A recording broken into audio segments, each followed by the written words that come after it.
Hello बच्चों, कैसे हैं? क्वांटम नंबर्स कंप्लीट कर लिया था। आगे बढ़ने से पहले शेप्स ऑफ ऑर्बिटल्स पढ़ेंगे। ऑर्बिटल्स कितने टाइप के पढ़े आपने? एसपीडीएफ पढ़े। पहली बात तो ऑर्बिटल्स होते क्या है, सबसे इंपॉर्टेंट कि ऑर्बिटल्स की डेफिनेशन क्या है। लिखें एटॉमिक ऑर्बिटल, लिखें एटॉमिक ऑर्बिटल।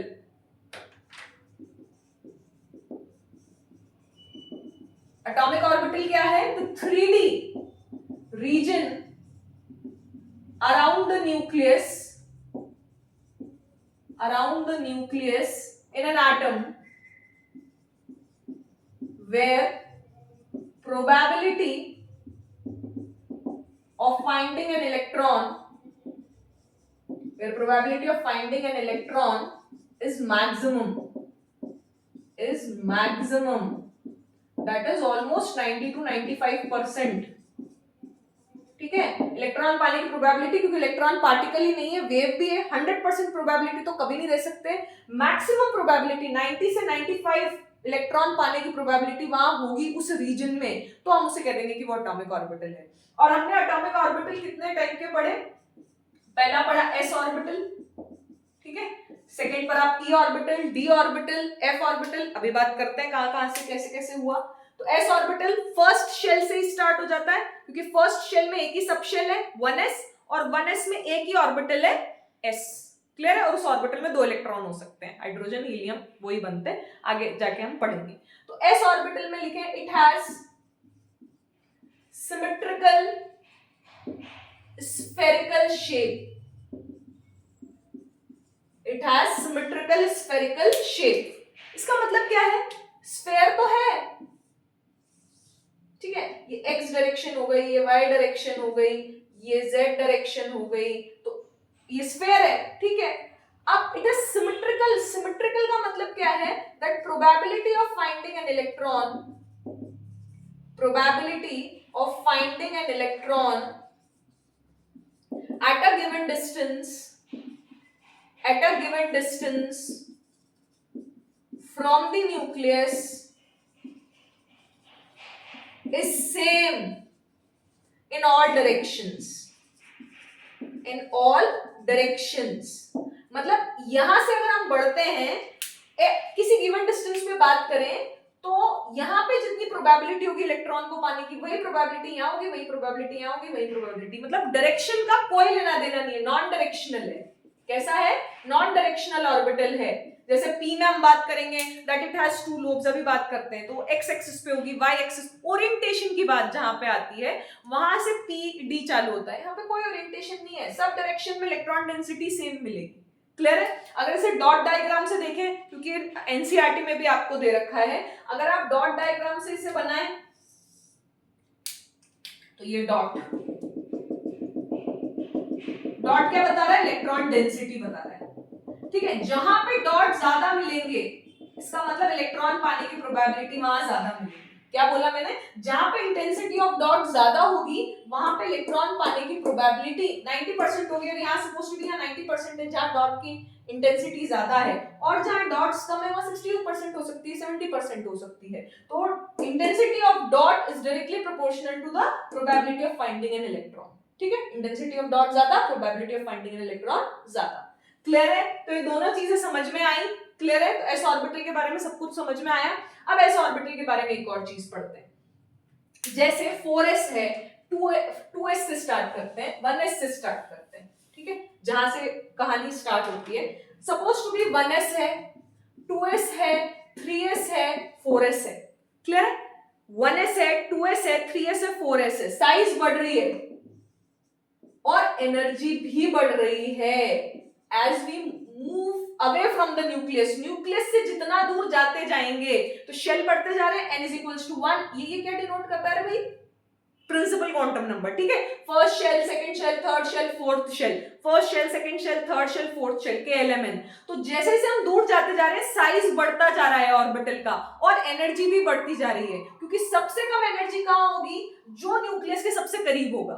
जो न्यूक्लियस के सबसे करीब होगा उस ऑर्बिटल की एनर्जी क्या होगी, कम होगी। क्यों? क्योंकि एनर्जी और अट्रैक्शन में इनवर्स रिलेशनशिप है, दोनों की बनती नहीं है। जितना ज्यादा अट्रैक्शन जो पास में उसको उतना ज्यादा खींचेगा तो उसकी एनर्जी उतनी कम, तो एनर्जी भी बढ़ती जा रही है एंड साइज भी बढ़ती जा रही है। So as we move from 1s to 2s to 3s to 4s, size and energy of orbitals increases. Write down, size and energy of orbitals increases. Size and energy of orbitals increases. Clear है?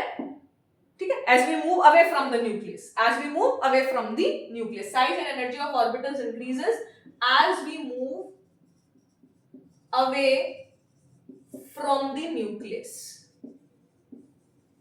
तो ये non directional है, ठीक है, पहली बात। And size और energy of orbitals increase करते जा रहे हैं। क्लियर है? पी सबशेल पे आ जाएं। पी सबशेल में 3 ऑर्बिटल्स होते हैं, तो पी ऑर्बिटल की कहानी पढ़ लें। ठीक, नेक्स्ट पी ऑर्बिटल।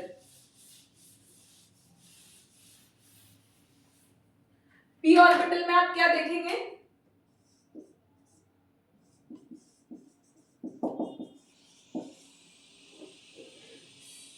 ठीक है, पी ऑर्बिटल की बात कर लेते हैं। पी ऑर्बिटल में आप क्या देखेंगे, इसमें पी सबशेल में 3 ऑर्बिटल्स होते हैं, तो लिखें ईच पी सबशेल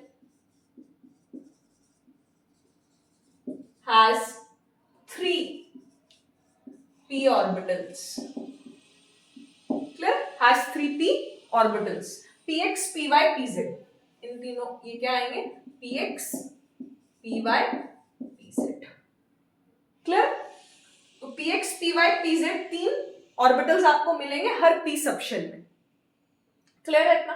अब एक बात ध्यान रखिए, यहां पे ये डायरेक्शन हो गई, क्योंकि यहां पे px का मतलब क्या है कि electron density along x axis है। जैसे बात करते हैं, ये x एक्सिस है, ये y एक्सिस है, ठीक है, ये z एक्सिस है, ठीक है।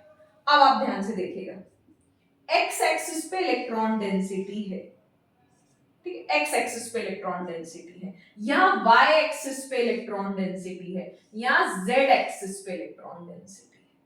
क्लियर है? 2 लोब्स हैं, 2 बलून्स ले लो, 2 बलून्स ले लो। ये इलेक्ट्रॉन डेंसिटी किस फॉर्म में, लोब्स के फॉर्म में। वहां पे इलेक्ट्रॉन डेंसिटी किस तरीके से थी, एस ऑर्बिटल में स्फेरिकल फॉर्म में थी। यहाँ पे इलेक्ट्रॉन डेंसिटी किस फॉर्म में, लोब्स के फॉर्म में। तो इलेक्ट्रॉन डेंसिटी बराबर डिस्ट्रीब्यूटेड है दोनों लोब्स में बराबर डिस्ट्रीब्यूटेड है। और यहाँ पे electron density along X axis है, यहाँ पे electron density along Y axis है, यहाँ पे electron density along Z axis है। तो ये px हो गया, ये py हो गया, ये pz हो गया। Is it clear? समझ में आया आप लोगों को? अच्छा, प्लस माइनस साइन भी होते हैं यहाँ पे, ये प्लस होगा, ये प्लस होगा, ये माइनस होगा, ये प्लस होगा, ये माइनस होगा, ये प्लस होगा, ये माइनस साइन होगा। तो ये प्लस माइनस सिर्फ ये बता रहे हैं क्योंकि इलेक्ट्रॉनिक वेव है, ठीक है, तो वेव फंक्शन के साइंस बता रहे हैं। जैसे क्रेस्ट और ट्रफ होता है, एक पॉजिटिव एम्पलीट्यूड और एक नेगेटिव एम्पलीट्यूड, एक पॉजिटिव एम्पलीट्यूड और एक नेगेटिव एम्पलीट्यूड, तो वो साइंस बता रहे हैं, ठीक है, प्लस माइनस, ठीक है, चार्ज से कोई लेना देना नहीं है, ठीक है। तो यहाँ पे इलेक्ट्रॉन डेंसिटी अगर क्रेस्ट में है तो यहाँ ट्रफ में हो जाएगी, ठीक है। तो ये px, py, pz हो, कहां से स्टार्ट होगा पी ऑर्बिटल, सेकेंड शेल से, सेकेंड शेल से। For minimum value of n for which p subshell start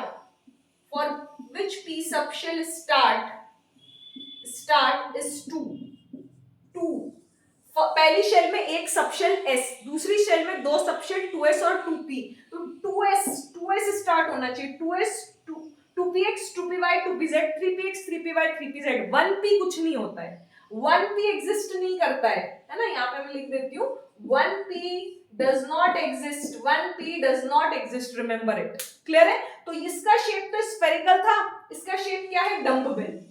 remember डम्बबेल, 2 balloons ध्यान रखना, डम्बबेल। पी ऑर्बिटल्स का शेप क्या है, शेप ही पढ़ रहे हैं, डम्बबेल।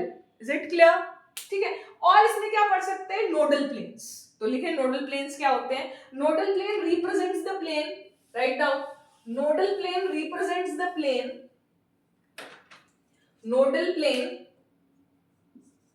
nodal plane represents the plane, nodal plane represents the plane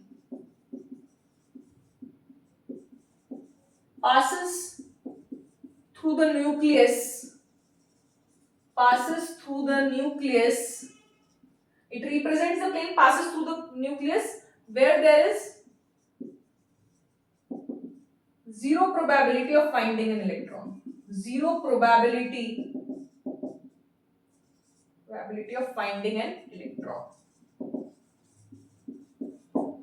So ऐसा plane, nodal plane represents that plane passes through the nucleus where there is zero probability of finding an electron. Clear है? ठीक है, तो ये आपका हो गया nodal plane.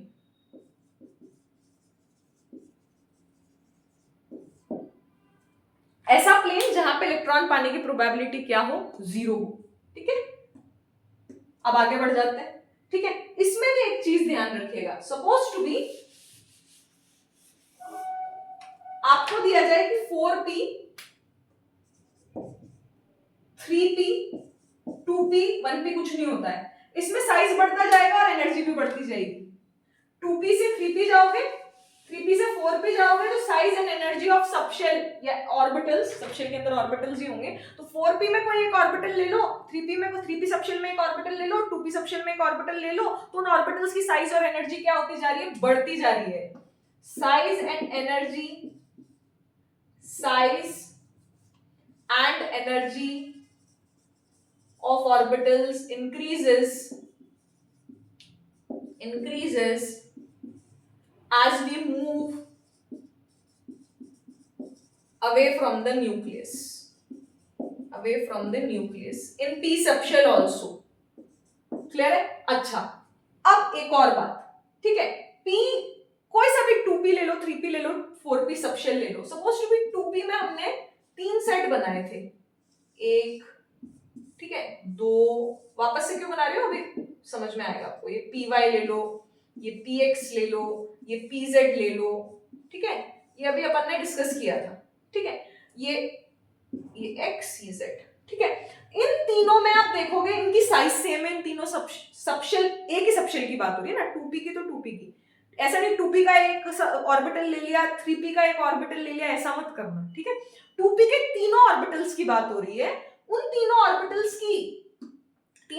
की साइज सेम है, उन तीनों ऑर्बिटल्स की शेप सेम है, डम्बल, साइज सेम है, एनर्जी सेम है. तीनों ऑर्बिटल्स की एनर्जी सेम है. डीजेनरेट होते हैं, डीजेनरेट ऑर्बिटल्स होते हैं, तीनों की एनर्जी सेम होती है. तो p orbitals, p subshell is 3-fold degenerate. वो लाइन यहां पे भी वापस से लिखे, नेक्स्ट लाइन. तो मैंने इसलिए बनाया क्योंकि px, py, pz की शेप सेम है, साइज सेम है, एक ही सबशेल के ऑर्बिटल्स की बात कर रहे हैं. साइज, शेप, एनर्जी तीनों चीज सेम है, लेकिन क्या डिफर है, ओरिएंटेशन डिफर है कि इलेक्ट्रॉन डेंसिटी कहां लाई कर रही है, along X axis, along Y axis या अलोंग जेड एक्सिस. ठीक है, यहाँ पे भी वो डॉट डायग्राम आप बना सकते हैं. ठीक है, या plus minus sign, whatever you want to take. ठीक है, अब इनमें नोडल प्लेन की बात होगी. ठीक है, तो एक बार वापस से यहां तक लिखें, फिर आगे बढ़ते हैं. ठीक है, मैं नोडल प्लेन को रब कर रही हूं. तो पहली बात तो p subshell, next point, p subshell is 3-fold degenerate. ठीक है, मतलब in a p subshell, for example 2p, all three orbitals that is px, py, pz have same energy, shape and size, but they differ in orientation. समझ आया? But they differ in orientation.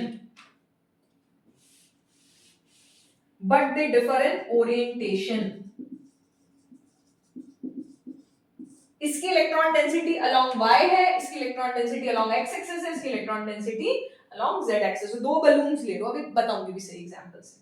Clear है? तो ये चीज समझ में आनी चाहिए. अब नोडल प्लेन जो था वो प्लेन जहां पे इलेक्ट्रॉन पाने की प्रोबेबिलिटी 0 हो. ठीक है, नोडल प्लेन वो प्लेन न्यूक्लियस से पास होता हुआ, देखो ये न्यूक्लियस है, ये न्यूक्लियस है, ये न्यूक्लियस है, न्यूक्लियस से पास होता हुआ वो प्लेन जहां पे इलेक्ट्रॉन पाने की प्रोबेबिलिटी क्या हो, 0 हो। यहाँ पे y पे इलेक्ट्रॉन है, यहाँ पे अगर हम इसकी बात करें py की, तो y पे इलेक्ट्रॉन है, y पे इलेक्ट्रॉन है, तो ये बाहर जो एक्सिस निकल रही है वो कौन सी है, z, ये x, तो ये xz मेरा हाथ xz प्लेन है, तो xz क्या हुआ, नोडल प्लेन हो गया, xz क्या हो गया, नोडल प्लेन हो गया। यहाँ पे नोडल प्लेन क्या है, xz है, py में, क्लियर है, समझ में आया, xz यहाँ पे क्या है, नोडल प्लेन। अगर हम px की बात करें तो इलेक्ट्रॉन डेंसिटी x है, न्यूक्लियस से पास होता हुआ ऐसा प्लेन जहां पे इलेक्ट्रॉन पाने की प्रोबेबिलिटी 0 है, क्या होगा, इसे y मान ले, तो yz मेरा ये हाथ yz, तो यहाँ पे नोडल प्लेन क्या है, yz है, क्लियर।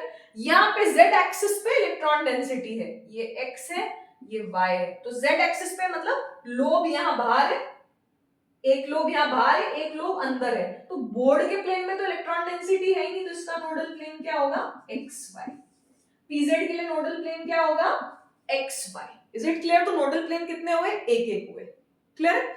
अच्छा, न्यूक्लियस के अपोजिट साइड जाते हैं py में, तो साइन भी चेंज होता है, एक साइड प्लस साइन है, एक साइड माइनस साइन है, मतलब फेजेस है वेव फंक्शन के, एक साइड प्लस एक side minus, clear.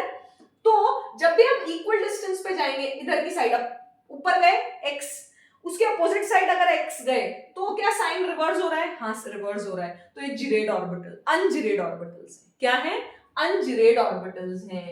p subshell कैसे होते हैं, p सबशेल में जो ऑर्बिटल्स हैं वो कैसे हैं, अनजिरेड ऑर्बिटल्स हैं। कैसे ऑर्बिटल्स हैं, अनजिरेड, क्लियर है, क्योंकि साइन चेंज हो रहा है प्लस माइनस का, क्लियर है, आगे बढ़ जाए। अच्छा, नोडल प्लेन s में कितने थे, s सबशेल में 0, s ऑर्बिटल में कितने थे, 0, s सबशेल में एक ही ऑर्बिटल होता है, s ऑर्बिटल एक ही होता है, ठीक है, तो उसमें नोडल प्लेन कितने आएंगे, 0, क्योंकि न्यूक्लियस से पास होता हुआ ऐसा कोई प्लेन नहीं मिलेगा, न्यूक्लियस से पास होता हुआ ऐसा कोई प्लेन नहीं मिलेगा जहां पे इलेक्ट्रॉन पाने की प्रोबेबिलिटी 0 हो, तो यहाँ पे नोडल प्लेन 0 है, ठीक है, फॉर s ऑर्बिटल, क्लियर है, आगे बढ़ जाऊं, ठीक है, तो ये चीज आपको समझ में आनी चाहिए। अच्छा, नोडल प्लेन 0 है और साइन एक जैसा ही है, प्लस प्लस प्लस, एक ही वेव बनाएगा, ठीक है, तो ये जिरेड ऑर्बिटल है, ये जिरेड ऑर्बिटल है, s ऑर्बिटल कैसा है, जिरेड ऑर्बिटल है, क्लियर है, बढ़ जाए आगे, चलिए नेक्स्ट d ऑर्बिटल्स।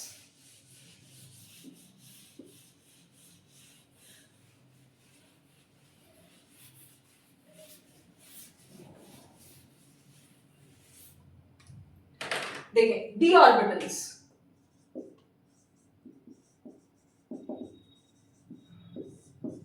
ठीक है, d ऑर्बिटल्स में, d ऑर्बिटल्स कहां से आए, d सबशेल से, तो मिनिमम वैल्यू ऑफ n की क्या होनी चाहिए, d पाने के लिए, d ऑर्बिटल्स आने के लिए, फर्स्ट में एक ही सबशेल है 1s, सेकंड में दो सबशेल है s और p, 2s 2p, third shell में 3 सबशेल है s p d, तो थर्ड आना चाहिए, क्योंकि l का वैल्यू 2 आना चाहिए इसके लिए, क्लियर है, जैसे s के लिए l का वैल्यू 0 है, ठीक है, तो फर्स्ट शेल से ही स्टार्ट हो जाएगा, ठीक है, p के लिए l का वैल्यू 1 है, तो ये कहां से स्टार्ट हुआ, n = 2 से स्टार्ट हुई ये चीज, क्लियर, और d के लिए l का वैल्यू 2 है, तो ये वैल्यू कहां से स्टार्ट हुई, 3 से, क्योंकि इसका वैल्यू 0 to n-1 होता है, रिमेंबर इट, तो ये 0 1 2, जब हम 3 डालेंगे तो 0 1 2, तो 3s 3p 3d, 1 में सिर्फ s आएगा, 2s सेकंड शेल में 2s और 2p आएंगे, थर्ड शेल में 3 सबशेल आएंगे, 3s 3p 3d, ठीक है, ये क्लियर होना चाहिए, ठीक है, तो l = 2 के लिए मिनिमम वैल्यू ऑफ n 3 होना चाहिए for existence of d subshell, ठीक है, minimum value of n = 3 for existence of d subshell, ठीक है।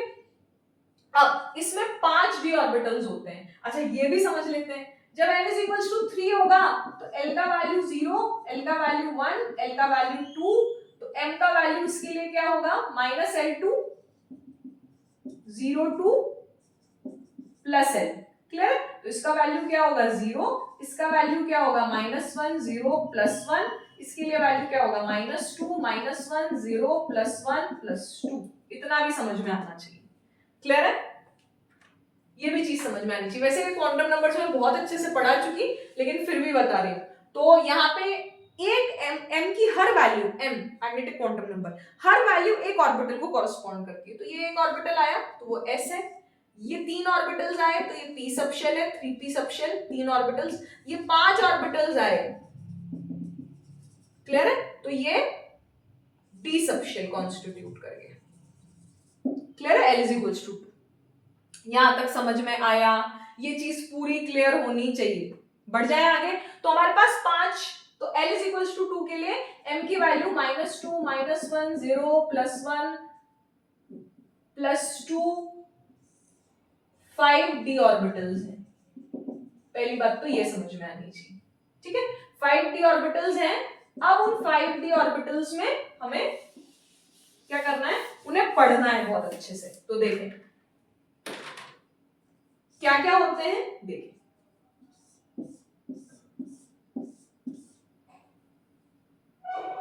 और एक मैं ऊपर बना देती हूँ क्योंकि काफी अच्छे से पढ़ेंगे इनको, ठीक है। तो ये है dx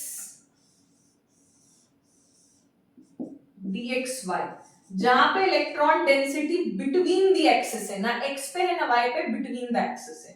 ये y z dyz, ये dzx, ठीक है, ये xy,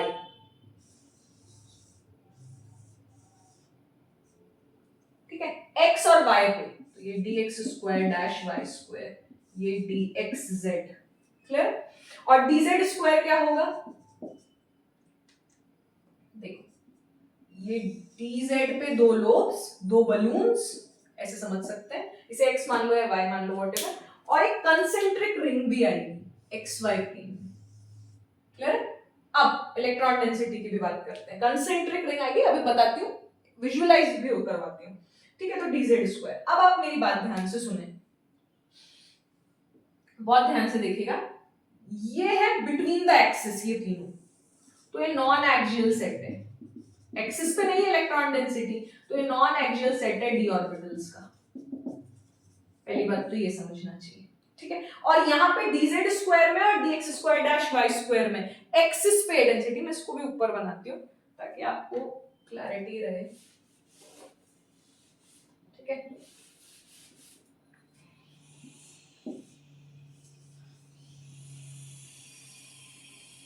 ये x, ये y, ये dx²-y², ये एक्सियल सेट है, ये कौन सा है, axial set of d orbitals,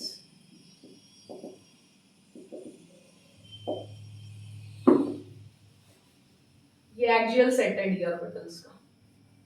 is it clear, समझ में आता है आप लोगों को, ठीक है, x और y पे इलेक्ट्रॉन डेंसिटी। अब मेरी बात बहुत ध्यान से सुनिएगा, ये सब काम आएगा इसलिए पढ़ा रही हूं।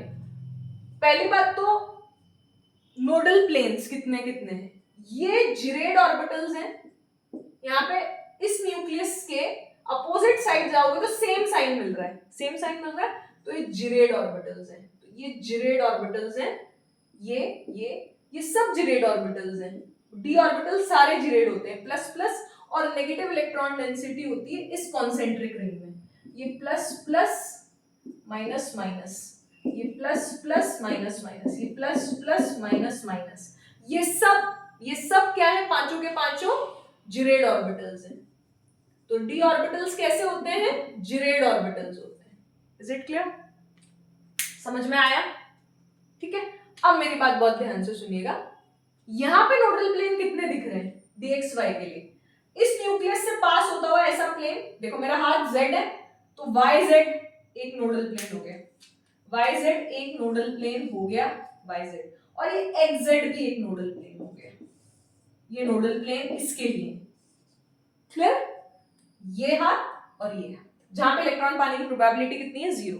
यहां पे कितने नोडल प्लेन है, xz xy, मैं बाहर x मान लेती हूँ, xy और xz, xy और xz, जो बचा उसके अलावा X Y Y Z Z X होता, तो जो बचा वो दोनों नोडल प्लेन्स है। ठीक है, यहाँ पे एक्स जेड है तो ये वाई है बात, तो वाई जेड ये नोडल प्लेन, वो भी नोडल प्लेन, वाई जेड और एक्स वाई, ये एक्स वाई, ये वाई बाहर है तो एक्स वाई और वाई जेड, एक्स वाई और वाई जेड दो नोडल प्लेन इसके हैं। क्लियर है? ठीक है, एक्सिस पे आ रहे हैं वो प्लेन्स, ठीक है, एक्सिस पे आ रहे हैं, लेकिन यहां पे वो नोडल प्लेन्स कहां आएंगे? Inclined at 45 degree, inclined at 45 degree, inclined at 45 degree, दो नोडल प्लेन्स आएंगे यहां पे भी, नोडल प्लेन्स दो हैं but inclined at 45 degree, inclined at 45 degree to the axis, axis x and y, x and y से कितना एंगल पे डायरेक्टेड है? 45 डिग्री। क्लियर? तो दो नोडल प्लेन्स है यहाँ पे भी, x is equals to y ले सकते हैं। क्लियर? बट इतना छोड़ दीजिए, नोडल प्लेन दो है inclined at 45 degree to the axis x and y, ठीक है। और यहाँ पे नोडल प्लेन नहीं है, यहाँ पे नोडल कोन्स है dz स्क्वायर में। कैसे है समझते हैं इसको बहुत अच्छे से, देखें।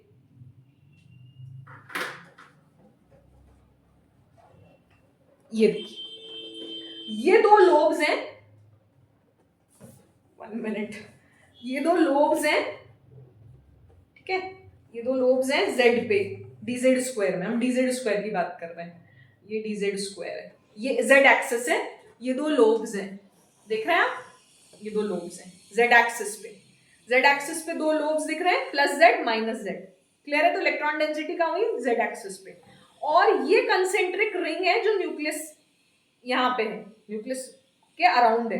क्लियर है? ये कंसेंट्रिक रिंग मतलब जिनका सेंटर सेम है, दो रिंग्स हैं, ठीक है, दो रिंग्स हैं डिफरेंट रेडियस, तो ये कंसेंट्रिक रिंग है।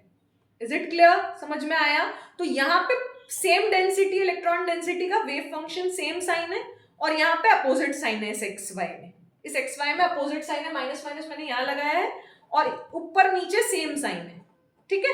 तो ये आपका dz स्क्वायर हो गया। Is it clear? समझ में आया? अब यहाँ पे नोडल प्लेन तो कहीं दिख नहीं रहा, क्योंकि अगर आप कोई बच्चा बोले यहाँ मैडम इसको ले लो, तो ये इलेक्ट्रॉन डेंसिटी रही, ये इलेक्ट्रॉन डेंसिटी रही, तो आप इसको नहीं ले सकते। क्लियर है? जब आप इसको नहीं ले सकते तो इसमें क्या होगा? नोडल प्लेन्स नहीं होंगे, दो नोडल कोन्स होंगे। कैसे? देखिए, दो नोडल कोन्स कैसे होंगे? ऐसे, इसके अराउंड, ये देखिए, ये दो नोडल कोन्स, और ऊपर ऐसे, ये यहां से निकलते हुए ये ऊपर की साइड जाते हुए, और दो नोडल कोन्स मिलेंगे हमें, दो नोडल कोन्स मिलेंगे हमें इस तरीके से, ये दो नोडल कोन्स, ठीक है। तो यहाँ पे दो नोडल प्लेन्स नहीं है, दो नोडल कोन्स है। 3D में कोन्स तो 3D में ही होंगे, तो two nodal cones, two nodal cons,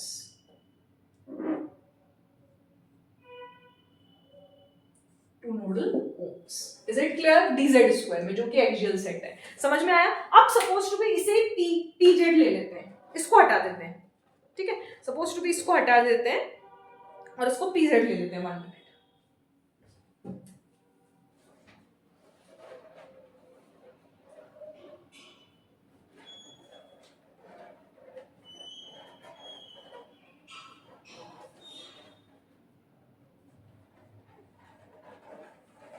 आप ऐसा करिए, खुल नहीं रहा है मुझसे, तो अपन ऐसा करते हैं, इसको, ये रिंग नहीं है सपोज टू बी, ठीक है, ये रिंग नहीं है, ये pz ले लेते हैं, दोनों lobes, electron density on z axis. अब अगर ये रिंग नहीं है तो ये pz हो गया, तो यहाँ पे इलेक्ट्रॉन, यहाँ पे इस मेरा हाथ जो न्यूक्लियस से पास कर रहा है, यहाँ पे इलेक्ट्रॉन पाने की प्रोबेबिलिटी क्या है? 0, that is X Y plane. Clear है? dz स्क्वायर में बस यहाँ पे भी इलेक्ट्रॉन डेंसिटी थी, इसलिए वहां पे नोडल प्लेन नहीं आ पाया, वहां पे दो नोडल कोन्स आए, अदरवाइज दो दो है सब में, इसलिए जीरोड ऑर्बिटल्स हैं। s में 0 नोडल प्लेन थे, वो भी जीरोड ऑर्बिटल था। p सबशन में तीनों ऑर्बिटल्स में एक एक नोडल प्लेन है, तो वो क्या होंगे? अनजीरेड ऑर्बिटल्स होंगे। क्लियर है? तो ये देखिए, अगर इसको मैं नहीं लूं तो ये ऐसा प्लेन है जहां पे इलेक्ट्रॉन पाने की प्रोबेबिलिटी क्या है? 0 pz में। क्लियर है? तो वहां पे एक नोडल प्लेन मिलेगा। क्लियर है? और यहाँ पे दो और यहाँ पे दो नोडल कोन, यहाँ पे दो nodal plane inclined at 45 degree और यहाँ पे ऑन द एक्सिस प्लेन्स मिल जाए। ठीक है, तो ये आपके ऑर्बिटल्स कंप्लीट हुए। एफ के शेप्स हम पढ़ते नहीं, कॉम्प्लिकेटेड है। ठीक है, तो इतना आपको पता होना चाहिए आगे बढ़ने के लिए, क्योंकि आगे हम Pauli's exclusion principle, Hund's rule of maximum multiplicity of वो फिलिंग के लिए पढ़ेंगे, तो नेक्स्ट लेक्चर में करेंगे। Thank you.